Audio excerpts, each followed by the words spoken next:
alien news. We have breaking news that the Prophet Muhammad ﷺ has just died. Currently live, we have two correspondents in Mecca and Medina. First we shall go to Wasihak in Mecca. The people in Mecca are devastated. As you can see here, it is all empty, as this is a major trading port. Now to Sakir in Medina. As you can see, people in Medina have emptied the streets. There is nothing going on. After the Prophet's death, everyone has just become silent, and they're all at home, depressed, as a man who has changed this world has left. In the memory of our great Prophet, we have prepared a reflection of his life. The Prophet was born in 571 AD, also known as the Year of the Elephant. He was also born an orphan. Now it is called the Year of the Elephant because 81 days before his birth, King Abraha of Yemen tried to destroy the Kaaba in Mecca because he wanted the Kaaba he had made in Yemen to be the trading center of the Arabian Peninsula.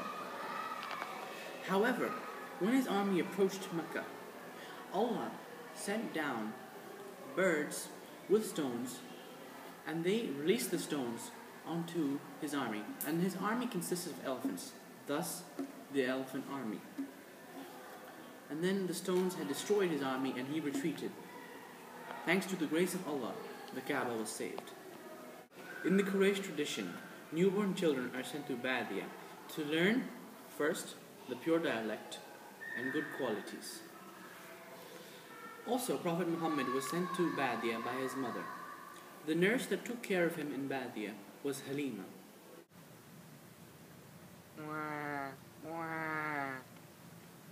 During his time in Badia, the first sign of his prophethood came. Two angels came down, put an incision in his chest, and washed his heart with Zamzam, purifying him and taking away all evil from him. Halima was able to see this, and due to this event, she sent him back to his mother. After leaving Badia at the age of 4, he went on to live with his mother. And then at the age of 6, he went to Medina with his mother. In Medina, he visited his father's grave and also met with his relatives.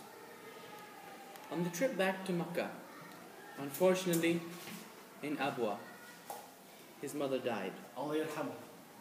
After the death of his mother, he went to live with his grandfather, Abdul Muttalib, the leader of the Banu Hashim clan.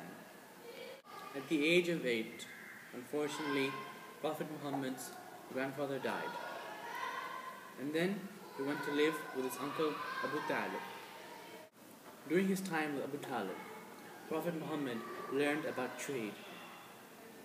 At the age of 13, he went with his uncle on a trip to Levant. On the way, he had met with a Christian monk, Buhayra. Buhayra had seen two more signs that showed his prophethood. First, that the clouds were following the Prophet Muhammad, and second was the trees.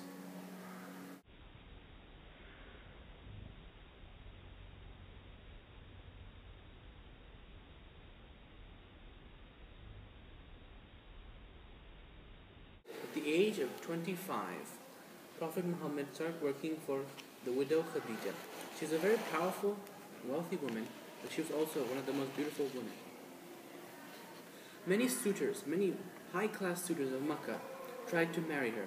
However, she refused all their proposals. Prophet Muhammad was a very well-known trader, and he was known for his loyalty, his integrity, and his honesty. Now, Khadija wanted to send him on a trip and test his integrity. So she sent the young slave boy, Maisara, with him. After the trip, Maisara and Prophet Muhammad returned, and Maisara had told Khadija of all the good things about the Prophet. Hence, Khadija proposed to the Prophet, and he accepted. Now the rest of this reflection will be taken over by my colleague, Sami Mukhtasar. Years before the mission, the Prophet Muhammad started meditating in the outskirts of Mecca in Jabal Nur and Al Hira. One day, when Sayyidina Muhammad was going to Ghar Hira to meditate, the angel Jibreel came down and told him, Iqra. This means read in Arabic. Jibreel told him to read, so Sayyidina Muhammad said he couldn't read. Jibreel hugged him tight to his chest and then told him to read again. The Prophet said he couldn't read. Then Jibreel told him the first ayah that in the Quran, Iqra bismi rabbika alladhi khalaq. This is the cave. This exact spot was where the Prophet Muhammad had received the revelation from angel Jibreel, and this is also the cave where Abu Bakr and the Prophet Muhammad were hiding, and thanks to God they were protected. After this incident, the Prophet Muhammad was very scared and then went to Khadija. Khadija automatically believed him and then thus became the first believer of Islam. After this incident, Muhammad kept Islam a secret for 3 years. He only told his family and friends. The secret came out when Umar and Hamza announced their Islam in the Kaaba. They were not afraid of anyone because they are already very powerful.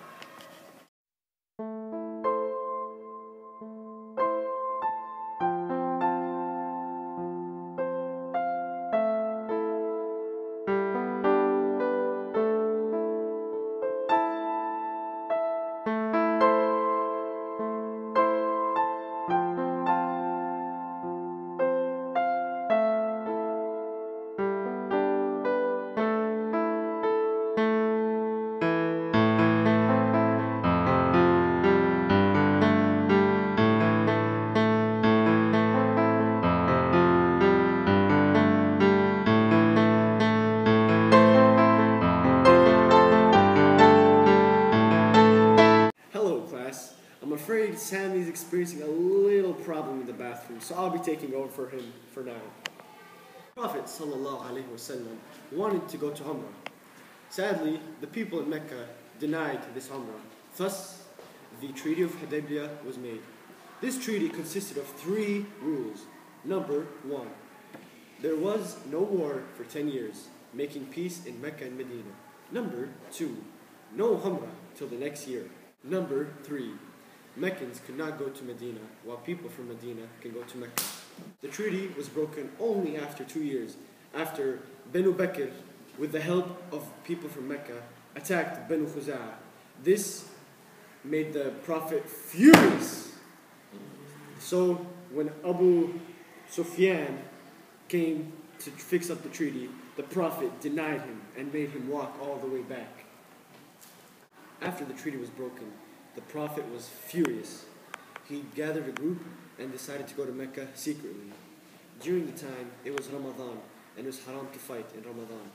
It was also towards Mecca, which is the holy city, and it's haram to fight there.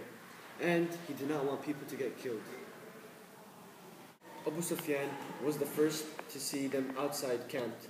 He was frightened from this situation and decided to become a Muslim. The Prophet gave a warning to all the people in Mecca. Anyone who's outside of their house is willing to fight, and anyone who's in is protected. After entering Mecca, he prayed towards the Kaaba, then smashing all the idols except for Jesus, and gave it to a Christian monk. After the conquest of Mecca, the Prophet decided to return to Medina. After staying there for several years, he felt that his death was near. So he decided to go do his one and only Hajj in Mecca.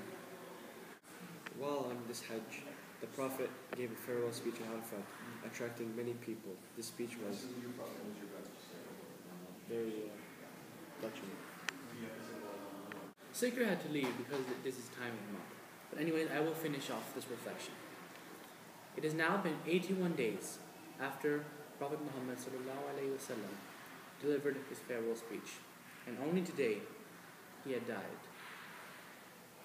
لا إله لا إله إلا الله محمد رسول الله لا إله لا إله إلا الله محمد رسول الله لا إله لا إله إلا الله محمد رسول الله. After this incident, the Prophet told his wife Khadija what happened. He was very scared, but Khadija made him feel good. You